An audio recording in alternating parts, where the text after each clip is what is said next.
Gold trusted gold buyers మీరు తాకట్టు పెట్టిన బంగారాన్ని విడిపించి ఈ రోజు ఉన్న మార్కెట్ ధరకు కొనబడను. హీరో అని పిలిపించుకోవటానికి అంటే హీరోగా మారటానికి మీరు అనుకున్న అంటే ఈ టైంలో హీరో అవుదామని అనుకున్నారా, లేకపోతే మీరు అంటే ఈజీ అయింది ప్రాసెస్, లేకపోతే అనుకున్న తర్వాత చాలా టైం పట్టింది అసలు? ఈజీ అయితే కాదు సార్ ప్రాసెస్. డెఫినెట్గా దిస్ లాడ్ ఆఫ్ అడ్డంకులు ఇవన్నీ ఉన్నాయి. అవన్నీ దాటుకునే ప్రయత్నాలు దాటి కొన్ని వచ్చాము. బట్ యా డెఫినెట్గా ఈజీ అయితే కాదు. అండ్ ముందరి నుంచి అయితే అనుకున్నాను సార్. అంటే నాకు అర్థమైంది ఒకటే ఏంటంటే, మనం లీడ్ యాక్టర్గా కానీ ఒక హీరోగా ఉన్నప్పుడు మన త్రూ మన కథలు ఇంకా చెప్పొచ్చు. అండ్ నాకు జస్ట్ యాక్టింగ్ చేయాలన్న ఇంట్రెస్ట్ కన్నా కథలు కూడా చెప్పాలనే తపన కూడా ఉండింది నాకు. అంటే నా యాక్టింగ్ త్రూ కానీ నా క్యారెక్టర్ నేను చేసే క్యారెక్టర్ త్రూ కానీ. సో దానికి పొటెన్షియల్ ఇక్కడ ఎక్కువ ఉండడం వల్ల I always wanted to be in this position. And I'm happy that ఇక్కడ పొజిషన్కి అయితే వచ్చాను ఇప్పుడు. ఇంకా దీన్ని నేను ఎలా యూటిలైజ్ చేసుకుంటాను అనేది ఇంకా మోగ్లీ బట్టి ఉంటుంది. కాన్ఫిడెంట్గా అయితే ఉన్నాను. జనాలే చెప్పాలి మిగతాది ఇంకా. ఓకే, హ్యాపీయా ఇప్పుడు? అంటే మీ స్టేట్ ఆఫ్ మైండ్ ఇప్పుడు ఆలోచనలు ఎలా ఉన్నాయి అసలు? కొన్ని రోజులు సినిమా రిలీజ్ కాబోతుంది, 12th అంటే మేబీ 3 days అంతే అంతే. సో ఎలా ఉంది మీ స్టేట్ ఆఫ్ మైండ్? ఎలా ఉంది, ఆలోచనలు ఎలా ఉన్నాయి అసలు?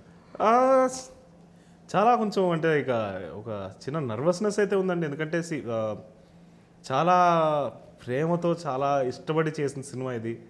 అండ్ నా 100% ఇచ్చాను. చాలా థింగ్స్ చూశాను, చాలా థింగ్స్ ఫేస్ అయ్యాను ఈ ప్రాసెస్లో. వాటన్నిటికీ నాకు ఒకటే నేను కోరుకునేది ఏంటంటే, నాకు బేసిక్ రికగ్నిషన్, నన్ను గుర్తించగలిగారు జనాలంటే నేను సంతోషం అండి. Okay, but yeah state of mind ఎలా ఉంది అంటే కొంచెం నర్వస్గా ఉంది. బట్ మెల్లిగా అదే journey is more important than the outcome and అనే ప్రాసెస్కి ఆ థాట్ ప్రాసెస్కి తీసుకొని వచ్చే ప్రయత్నంలో ఉన్నా. ఏంటంటే బబుల్ గమ్ సినిమాతో హీరోగా ఇంట్రడక్షన్ ఇచ్చారు అందరి చేత. ఓకే, బాగా చేశాడు hero, what ever commercial success అనేది పక్కన పెడితే హీరో బాగా చేశాడు అని ఒక పేరు అయితే వచ్చింది. సో అక్కడ ప్రూవ్ చేసుకున్నారు. సో మోగ్లీతో ఏం ప్రూవ్ చేసుకోవాలనుకుంటున్నారు? అంటే మీలో ఉన్న టెన్షన్ ఏంటి? అంటే ఈ సినిమాతో ఇది కొట్టాలిరా అని మీరు అనుకున్న? సార్ ఏం లేదు సార్, అంటే మనకి ఒక మార్కెట్ ఓపెన్ అయింది అనుకోండి sir, it gives us potential. ఇంకా పెద్ద కథలు కానీ ఇంకా ఎక్స్ప్లోర్ చేయడానికి మాకు ఒక ఆపర్చునిటీ వస్తుంది. అది లేనప్పుడు చాలా ఇబ్బంది ఉంటుంది. సో ఈ సినిమాతో నా మోస్ట్ ఆనెస్ట్ కోరిక ఏంటంటే, ఓకే ఇతని పైన నేను డబ్బులు పెట్టగలుగుతాను అండ్ డబ్బులు పెడితే రిటర్న్ వస్తుంది అని ప్రొడ్యూసర్స్ నమ్మాలి. నెక్స్ట్ థింగ్, ఆడియన్స్ ఓకే నేను ఈయన సినిమాకి టికెట్ కొనుక్కొని నేను థియేటర్కి వెళ్ళాను అంటే ఐ విల్ బీ హ్యాపీ. నేను పెట్టిన డబ్బులకి నాకు ఫుల్ రిటర్న్ వస్తుంది అని అనుకోవాలి. And at the same time ఎవరైతే ఆస్పైరింగ్ డైరెక్టర్సో లేకపోతే ఎస్టాబ్లిష్ డైరెక్టర్సో వీళ్ళు ఎవరైతే ఉన్నారో వాళ్ళు నా వైపు మేబీ చూసి దట్ ఇతనిలో ఒక మంచి పొటెన్షియల్ ఉంది, ఇతన్ని మనం కాస్ట్ చేసుకొని మనం ఒక అద్భుతమైన క్యారెక్టర్ వస్తే చాలా బాగుంటుంది అని అనుకునేటట్టు జరగాలని కోరుకుంటున్నా.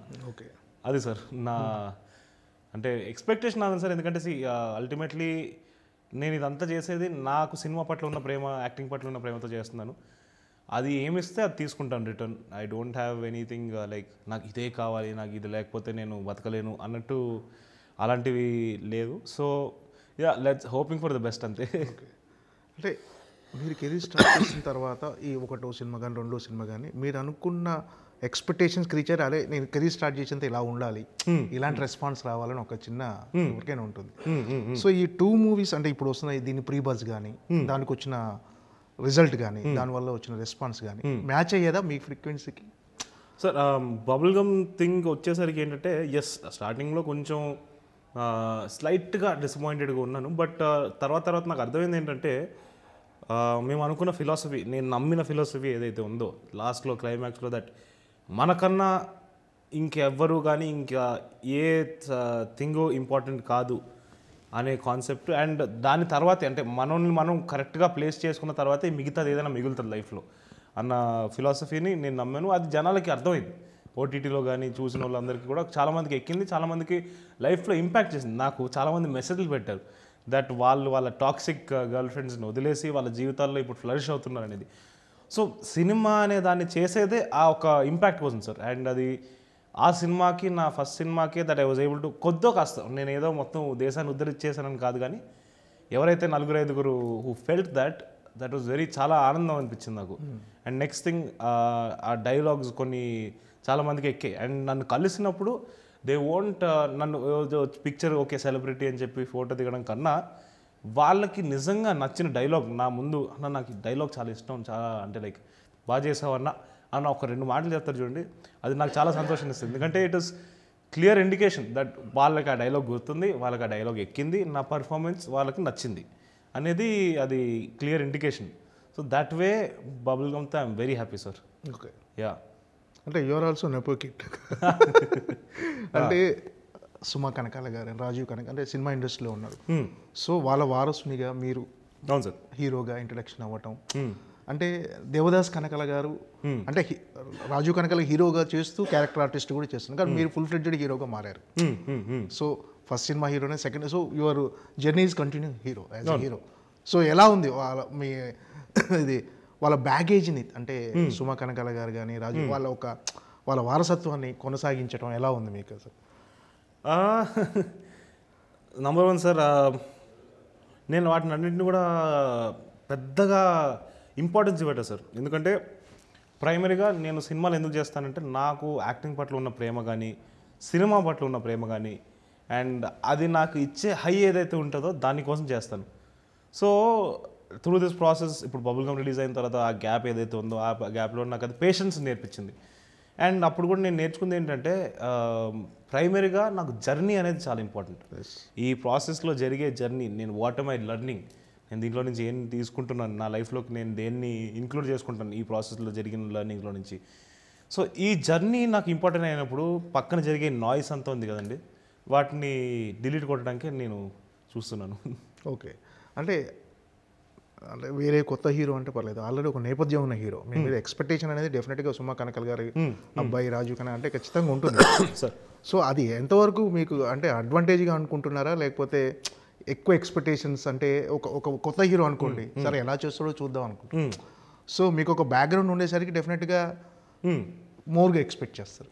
అంటే మీరు అన్నట్టు అబ్బా వీడేం చేస్తారో చూద్దాంలే అనేది కొంతమందికి అనిపించచ్చు, కొంతమంది జెన్యున్గా కూడా తను ఏం చేస్తాడని నార్మల్గా కూడా ఆలోచించవచ్చు. డెఫినెట్గా సార్ అంటే లైక్ నేను దాన్ని డిసడ్వాంటేజ్ అడ్వాంటేజ్ అని అనను.